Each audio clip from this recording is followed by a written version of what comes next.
Baby got 5 of them. So there's only a few left after that. Lizzo got 3 of them. Yeah, so the Lil Baby got 2 or 3 of them. Migos, so it's not that many left. So you can't say, oh, fuck you, motherfucker, you son of a bitch. And then next, so this is what I do. If I call him and he said he can't put my record in, I call him again next week. He say the same thing. I'm gonna call him if it's 6 months, every week on his call day, whatever his call time is, I'm gonna call him and ask him the same question over and over and over again. If I know it yet, I'm gonna show up. Say, hey, and not in an aggressive way, because some of us look a little aggressive. That shit don't work. Like, this is not the streets.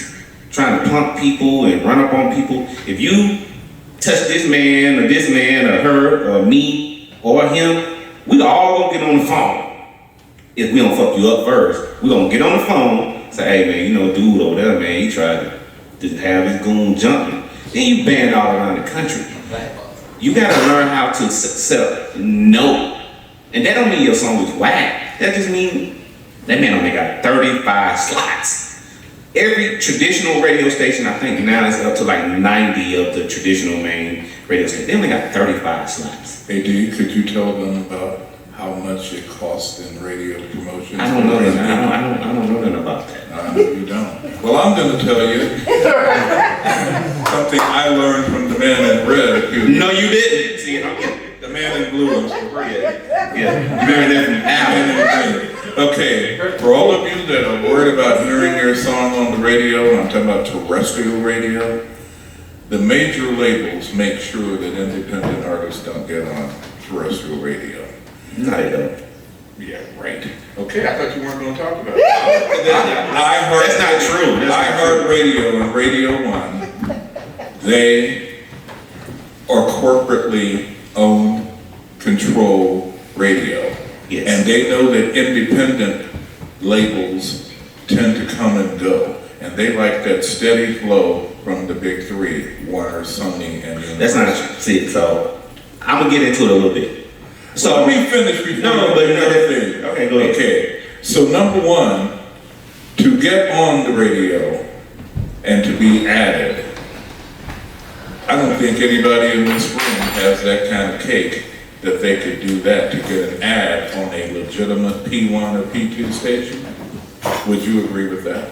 I think we live in a time, yes you can. Yes. Because I have artists that, even with my own artists, I have, your record has to start somewhere first. Well, okay, I'm talking about an ad. So I've got artists that are getting some spin. But no, anything after 10 spins on Radio 1 or iHeartMedia is an automatic ad.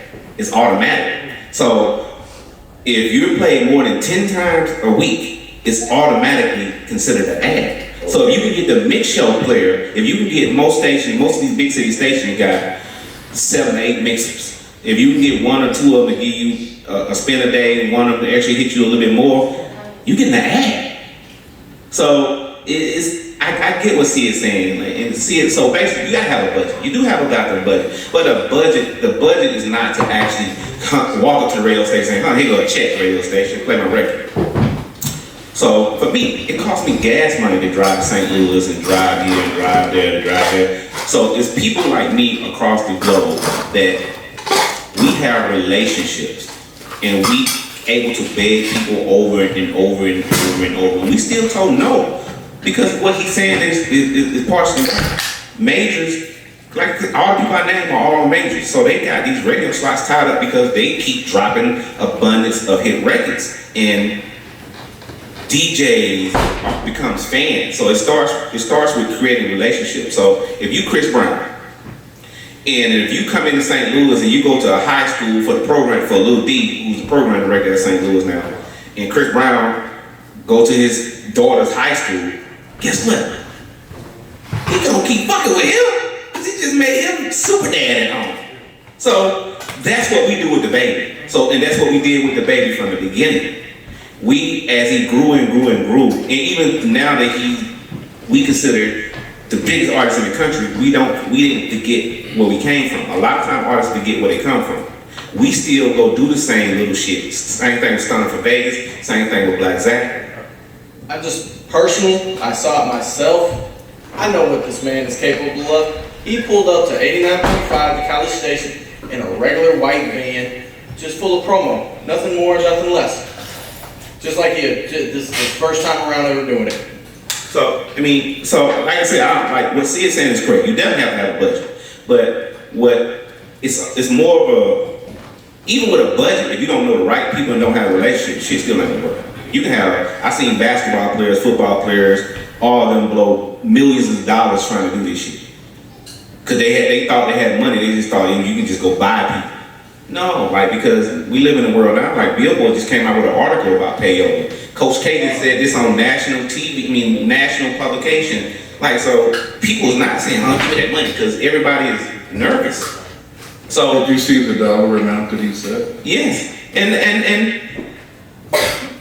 that is correct, but that's still not to say, here you know, Mr. PD. You mentioned the other component, relationships. Yes. Because there are a few terrestrial radio stations that play some of my acts, and I've never had to give the people a dime. Great. Because of relationships. Yes. But then we have radio promoters, which we will have to give a few dimes to, that know how to have that relationship with. Because some people relationships are stronger than others. Exactly. So, but in order to be on terrestrial radio, a P1 or a P2 station, somebody's palm was greased, or there was an incredibly good relationship, is the point I'm trying to make.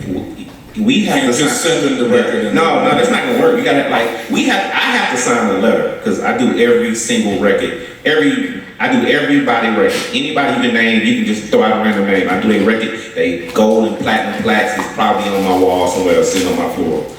So they hire me because I have great relationships, and I have these are 30-year relationships where even when these people get fired, because they get fired all the time, I don't stop talking to them just because they don't got their job no more. If he get fired or lose his station, we still gonna be homies. So guess what? When he bounce back and bounce somewhere else, he gonna remember who's there for him. See, we as most times we only deal with people when they can help us. When they can't help us, we don't fuck with them no more. I don't do that. My people, everybody around me eat. Like, so what we do is we make sure everybody's taken care of. And I do this across the globe. You can't find no motherfucker in this country that ever worked with me or for me that say they ain't eat. I ain't never got all the money and kept it myself. But so you gotta make sure you look out for people. For instance, if y'all go to the radio station right now in St. Louis and you can't get to the biggest DJ in St. Louis, start with the receptionist. Be cool with the receptionist. Because eventually she probably gonna be on the air, because she just came there just to be the receptionist. She's just working there for, that's her come up. And that's what I did. So over the years, my receptionists and my interns became the man. So you know what that made me become? The man. Because I was taking them across the country, taking them to California, taking them to the BET Awards, getting them in places that they normally couldn't get in. So most times y'all go for the people, y'all go for the big fish. Sometimes you can't catch the big fish. You gotta play for the long game. So it's me, I have a team, it's a team of us. You know, one of my partners right now, just been named Senior VP of Rock Nation. He's taking over next week. And he's appointed, that's why everybody's coming to us, because we got the baby.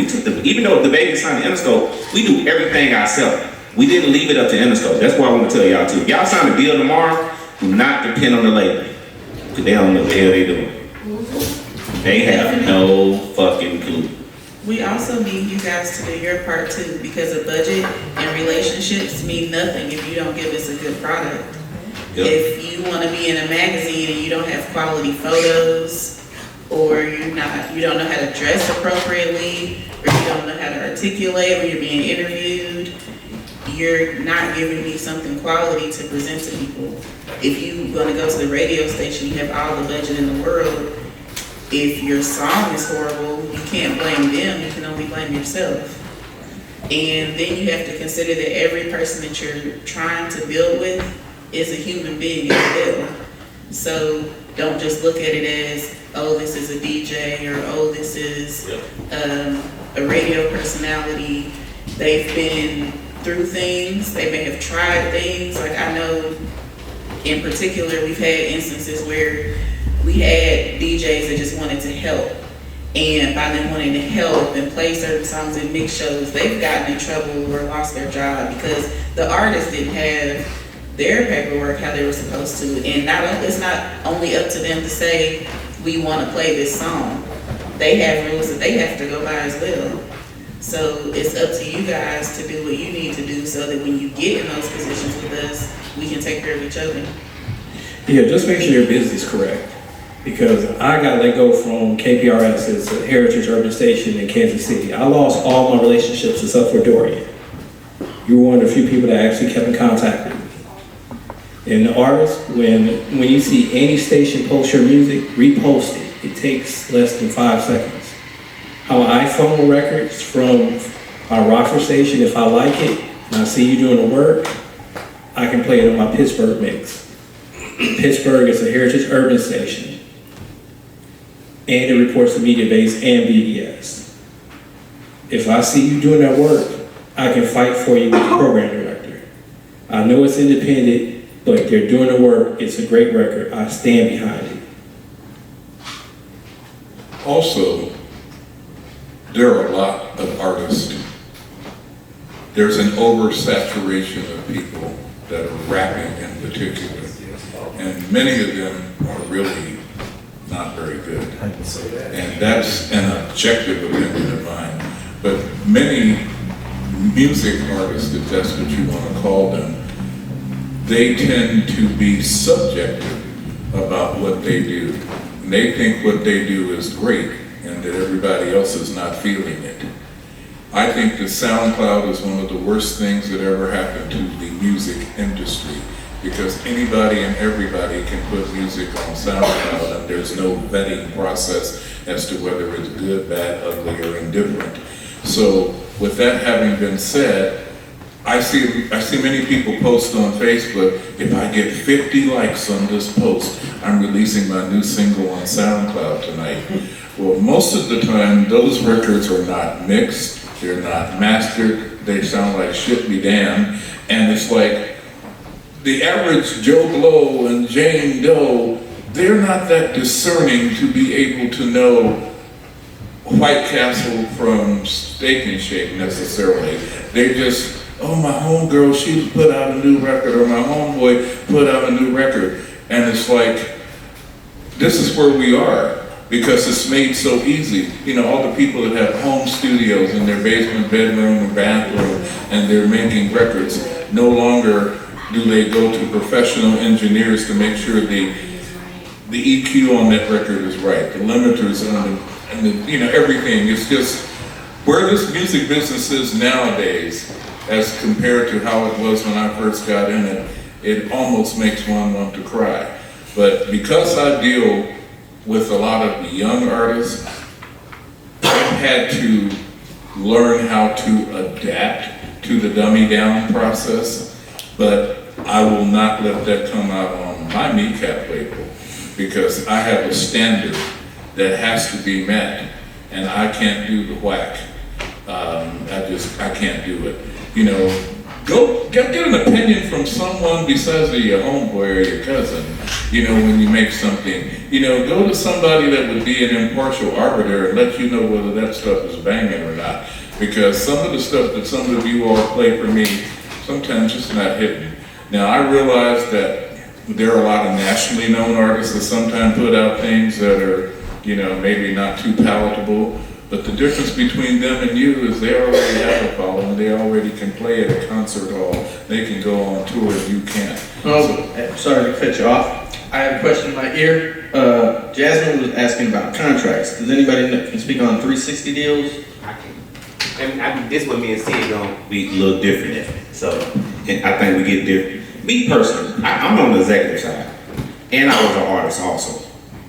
So, I have no problem with 360 deals. If I'm willing to spend millions of dollars investing in you, I deserve some of your show money. I deserve some of your merch money. I deserve some of your TV money, because records ain't selling.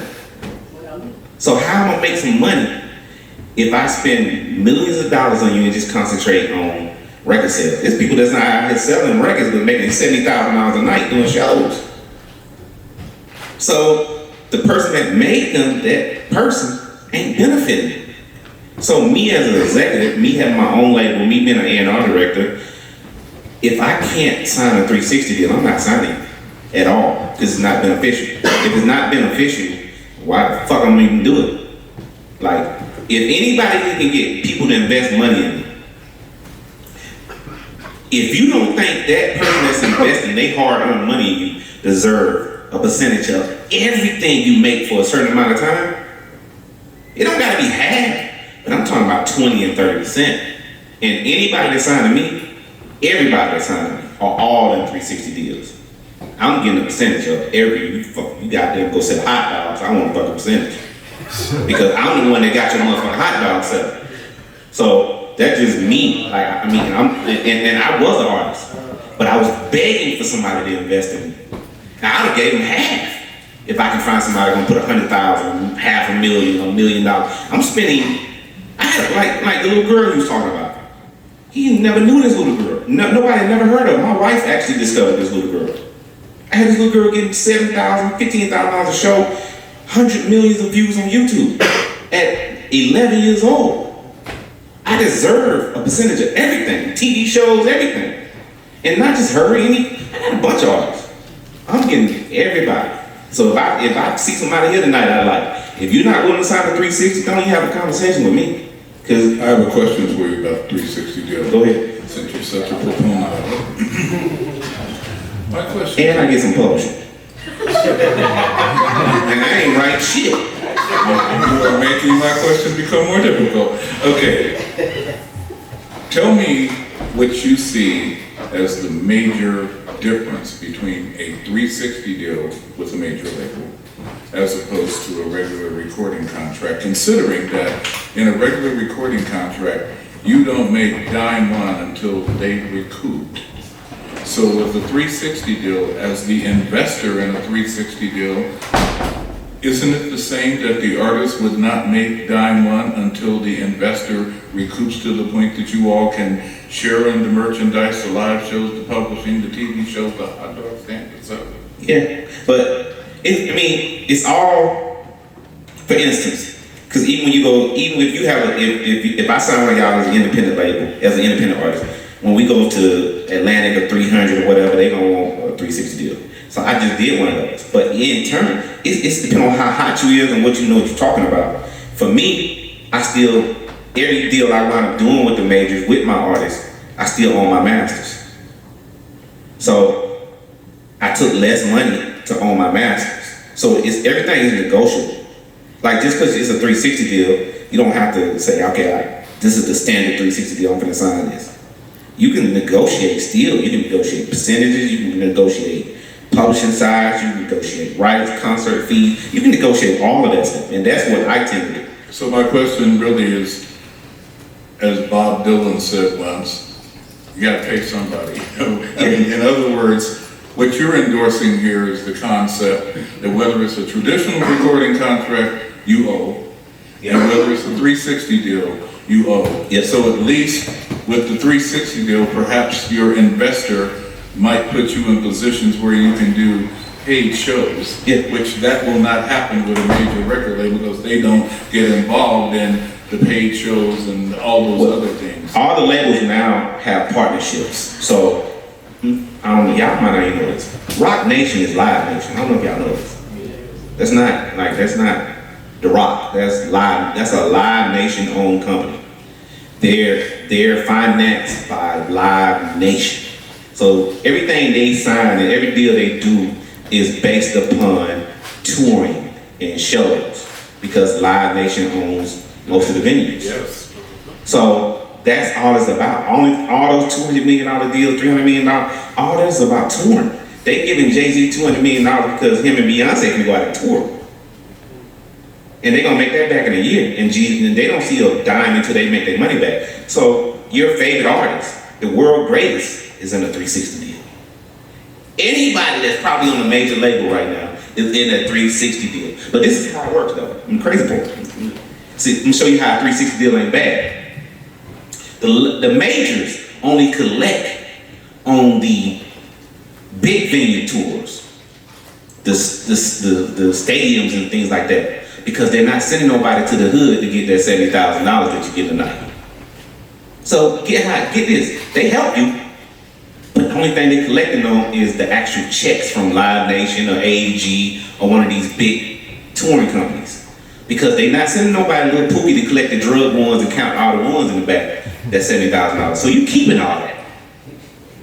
Now the difference in my label is, my black ass gonna show up to that little Pookie and count the ones with you. So that's the difference in signing a deal with me.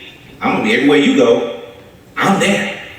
But once we get to the major, it's gonna be the same system, but they only get a percentage of these bigger shows. That's what most people don't know. They're not showing up to these little bitty concerts, and the average rapper that's hot right now don't get no less than 50 a night.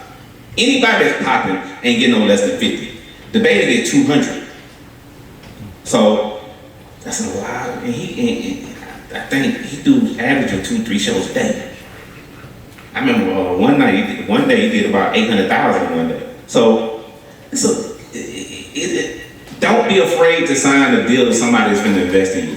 But you can also put in stipulations that benefits you if you have some negotiating with. You can only do this if you got negotiating power. If you ain't got no negotiating power, you got Based on the fact that you entered into this diatribe of your support for a 360 deal, saying that I would not. Let me go on record here in 2019 and say something that may make the braids fall out of your hair.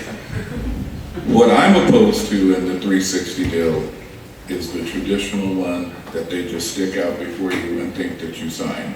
When I had a couple of acts that signed major label deals, I had one of the top entertainment players out of San Francisco who's written one of the biggest selling books next to Everything You Need to Know About Business, who got a lot of provisions in that contract with Universal Records. So if one of my acts came into play with a 360 deal with a major, we would not just take the regular piece of paper they put out there. There would be some things that have to be negotiated. Yeah, I don't do that either. So I definitely, me being who I am. So we are on the same page, but even though I still don't like them. Hey, and also, outside of 360 deal, I manage everybody on my label too. So like, I ain't no other manager coming in telling me what to do with my money either. See, you're doing something, yeah. A lot of people are afraid of people like you and people like me, because when they know that they have to deal with us, then I'm like, oh no. They want the people that are easy pin cushions, you know? Yeah. And there will never be a pin cushion over here. No. Hey, we got about 5 minutes left. Anybody have? Man, we just got started, man. I know, man. Shit, you was an hour late. Man, I'm finna help these people in here, man. You was an hour late. That's your fault. Yeah. I done fucking caught a plane, first class, and went through all kind of bumpy ass rides again. We finna shit. Questions? I know there's gotta be some questions. I stay 14 minutes on my phone. Well, I want you guys to, give your social media and all that. Man, we can do all that shit later. Oh. Let's get to the important part. Questions? Go ahead, Mr. Montana. So,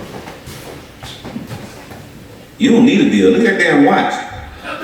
man, Let's rap. and I drive a school bus, man, so I get up and grind every day. You must be selling the kids weed on that school. No,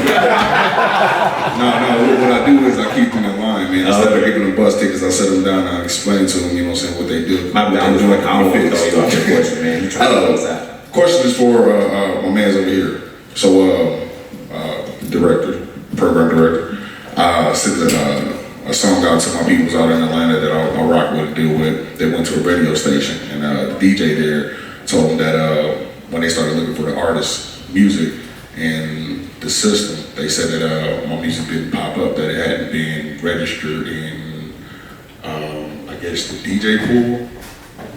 What they mean by MediaBase and BDS. Yes. Well, iHeart has their own system too. So if it was an iHeart station, they have their own system. Did you know that, right? No, I didn't know that. I knew they own MediaBase. Yeah, they own media. So iHeart. So for all of you guys in here that got music, you got to find a friend at our iHeart station, or a DJ or a receptionist or somebody at the iHeart station.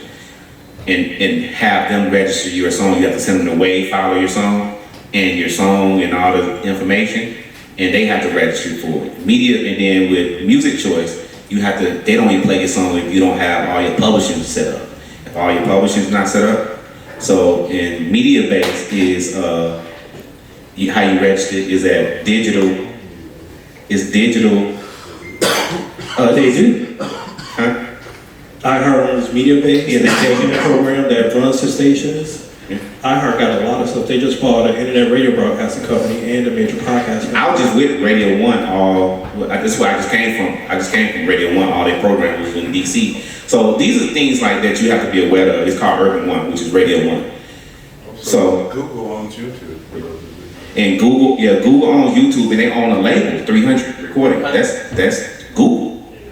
Like Google owns that label. That's one reason why I did a deal with them with my younger artists for YouTube. But the register with Media Base is digital and Media Base, I think. Yeah, you can do that, and BDS also, you can email them. Well, and BDS actually has a login. I don't know. Most people you got a virtual intercode. Account with them. Yeah. Have a login name and a password. So that's how you need to get your song. But like with iHeart, make sure you know somebody at iHeart station and a DJ and have them encode your song. 'Cause they won't play it unless you're in their system. Yes, sir. Yeah, I had a question for the writer. Earlier you had a problem with TuneCore, and I just started like looking at TuneCore. Can you tell me what your disagreement is with TuneCore? Why you don't like them, and who you would refer other than TuneCore? That's a really good question. I would say anybody other than TuneCore. They've been involved in a lot of lawsuits because people were not properly distributed or paid. I just don't care for them. It's like one of the reasons I endorse BMI is the same reason I'm a Los Angeles Dodgers fan, and that is because the Dodgers were the first Major League Baseball team to allow a person of color to play in the major leagues. BMI was the first performing rights organization to allow persons of color to have their songs in a performing rights organization. And I believe in doing things with people that do things that help the minority try to get a leg up because we have so many legs down. So TuneCore, in my opinion, and CD Baby, I think that's the name of it, those places, they kind of just seem to be the mop up and take it all. People don't take you serious. Yeah, there's no discernment there, none whatsoever. So given the opportunity to be with one of the other digital distributors, I would highly recommend another one. And for some of you that I saw raise hands earlier about performing rights organizations and encoding, part of what I do is I do entertainment consultation. And I do not charge a large fee to just help you get your business right. So if anybody wants to holler at me once we come off of the stage, I can give you my card and we can talk about getting some of your business together. Because in addition to writing songs, I also like to make sure the business is right. Because the reason I got into this side of the business side, is because I was an artist too. And I was in a group that was bricked off back in Indianapolis back in the day, along with a gentleman named Reggie Griffin, who's a huge music artist. And that's how we became acquainted, because we had a rip-off manager, and he asked me to become his manager when he had the group Manchild, which Babyface was a part of. So that's how I got really started in this thing professionally. He asked me, would you join the group and play Briefcase? I thought, what is that? So, I just want the business to be right. That's what my main thing is I want the business to be right. And I like things like this because I hear new ideas. See, Lil D did not know that I had evolved about the 360 deal. But, I've had to evolve because the days of me getting a universal record deal like the one I had back in 2000, that ain't happening anymore. And they still giving out money, y'all. They giving out millions of dollars. The Baby got millions, the Baby got millions. I ain't talking about one of them $30,000 deal. Got millions for the deal. They still giving out money. Don't let people trick you with these $30,000 stuff. How much was the Baby getting for shows? Earlier this year he was at about 15 to 20, and now he's 200,000. So every day is going up. By the time I get out of this thing, you're probably at 250. Like it goes up. Our feature is 120. If you want a feature, it's 120. The video gonna be another 100.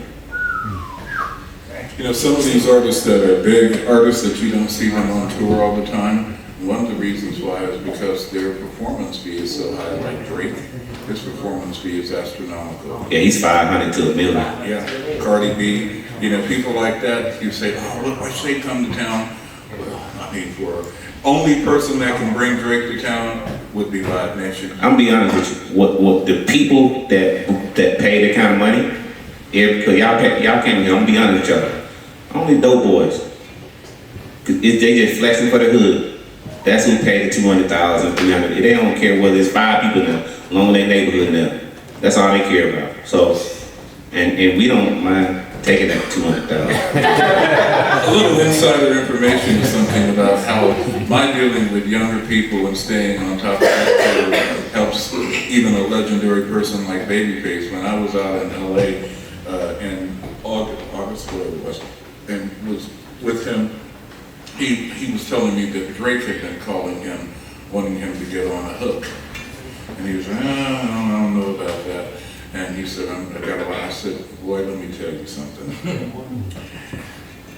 You are one of the most iconic, legendary music producers and songwriters of all time.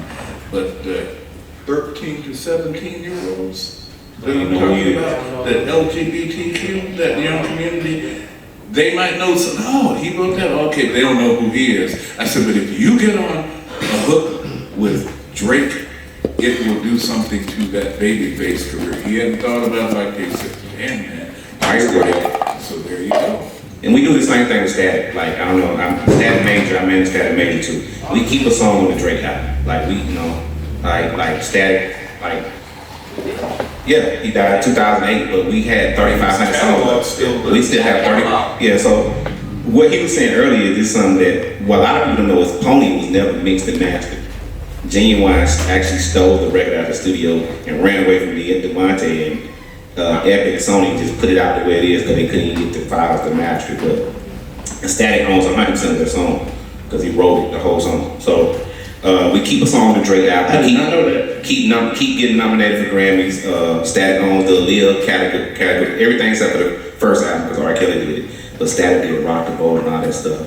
So we keep a song on the Drake album, keep getting nominated for Grammy. Actually, just won 2 Grammys with Drake. So are you saying that it's also possible to have a career in music by just writing and not being that star? Static was in a group called Player that was mediocre successful. They had a hit record, but Cheers to You. But he made he made all his money. He made all his money from writing, from writing. Static has the only song in the history of music to go #1 without being a single. And tell y'all a quick little story. It's Try Again, Aaliyah. First you never succeed, dust yourself off and try again. So they wrote that song for a movie. They gave him $20,000. I forgot what movie it was, but him and Timbaland. They turned in the first version of the song. The label didn't like it. They said, you need to go try again. So if you listen to the lyrics of the song now, you be like, at first you don't succeed, dust yourself off and try. He was pissed off. So he's one of them dudes that if you tell him he's whack, he gonna get in his feelings. And if you listen to the song now, you gonna see he was in his feelings on that song. So and Drake is a huge fan. So Drake keep using songs. Got the song with Ty Dolla $igns. They love, like 40, the producer. We all got the same loyalty. So that makes it easy for them to keep using songs. That's what's up. Well, we only have a few minutes left. Could you guys give your social media? That man got a question, man. Oh, you do? Go ahead. Yo, my question was for the writer. I've been writing myself for a long time. So I'm a rapper as well, but I want to get into ghostwriting more. I've ghostwritten for a lot of artists back home and a few out of state. But my question is, how does one become a ghostwriter for other people? I won't answer that. Basically, somebody, in my opinion, needs to like something that you've written to make people want to say, hey, where'd that come from? Because I have family members who tell me when you come to town, come by a house. I've written some words down, cousin, I'd like to put it to a song. I avoid going to their house because it's just not gonna happen. I have all of these people write their own stuff. So writing is one of the few ways that if something happens with your record that you are guaranteed of making some sort of money that can't be taken away from you, not that you're a fool and sign over your rights in writing. So having an unknown person that basically wrote a poem or put a bunch of words on a piece of paper that wants somebody else that's a real singer or that's a real rapper to do it, I don't see that happening. Now that doesn't mean that you're no good, because I haven't heard anything that you've done, but you need to have some works that somebody can say, oh, dang, you wrote that? Maybe let me get some of that. Because in the rap world, which is not my expertise in terms of that particular kind of writing per se, I give my rappers a few hooks ideas. Sometimes I don't even take credit for it. But see, it goes right y'all shit. But I do that. But anyway, what I'm saying is that when it becomes revealed that a rapper had a ghostwriter, that's not a good look. Because if you can't write your own rhymes, that's like, how genuine of a real MC are you? That's just my opinion. I'm gonna give you two answers. It's hard. Writing songs is easy, and I'm saying that in no disrespect to nobody. It's convincing somebody else that think they're a great writer to sing or rap your shit. So you gotta have the personality to be able to convince Chris Brown to sing one of your songs, because he know he ain't gonna get no publishing. Beyonce ain't gonna get no publishing. They know that. So why would they sing your song? Or why would Drake rap your song? He's gonna miss some money. So you got to have Static. One thing Static had is the personality. Before we did Pretty Ricky album too, I forgot about that. But they had Neo in there before that, and Neo was hot as a firecracker at the time. They threw his ass out the studio. We came in there, swagged out, and was able to talk to him. They was like, oh, we try this shit out. And we gave him the biggest record they ever had, Hotline. That song was written, produced. That was supposed to be a Static song. So, but the key is, one thing he said earlier is, you can't write songs like right now, all y'all rappers, y'all recording in your living room or your basement, that's not gonna work. In order for you to be able to get some song placements or some hooks placed and things like that, you gotta go to where these people is recording them. You gotta be, like for me, I'm give y'all a free game. Writers, producers. In Miami, they record at two places, Hit Factory and Circle House. You gotta go in there and buy a session at one of those places, so you're in the same environment. Then guess what? It's only one place for the bathroom, only one place for the pool table, only one place for the kitchen. So y'all gonna meet up, coming in and out of rooms. And what will happen, this is how me and Static did it. Oh man, what y'all working on? Oh man, you gonna come in there and check it out? Oh shit, let me hear y'all. That creates the same relationship, because they see you paying that $1,200 a day or $800 a day, whatever you work out, to be in the same environment. So you gotta invest in yourself. LA, you gotta be in Paramount Pictures. You gotta be in real studios where these labels are sending their artists. These labels are not giving artists money to record in their living room. They're recording in real studios still. So, but what happened is, y'all try to go holler at the motherfucking club when they drunk and with their chicks. We ain't trying to hear. I ain't trying to hear you rap to me all night in the club. I ain't trying to, you know what I'm saying? Like, that's not the environment. So you gotta get to the studio where ain't nobody recording in St. Louis. Nobody's saying, I'm gonna go to St. Louis to record my album. It's just not sexy. They're gonna go to Miami where the beach at, so they can go to the beach. They can go to the beach early in the day, wet willies, then go shoot to the studio, then shoot to live in Miami, then come back to the studio. But you gotta get there. You gotta take the money and spend it and putting yourself in the places where they at least 2-3 days. And I guarantee you, I guarantee you, the people that you're trying to meet and be around, they're gonna all be in this room. They're gonna, it's Circle House and Hit Factory. I just gave y'all 2 primary studios. Paramount Pictures Studios in LA.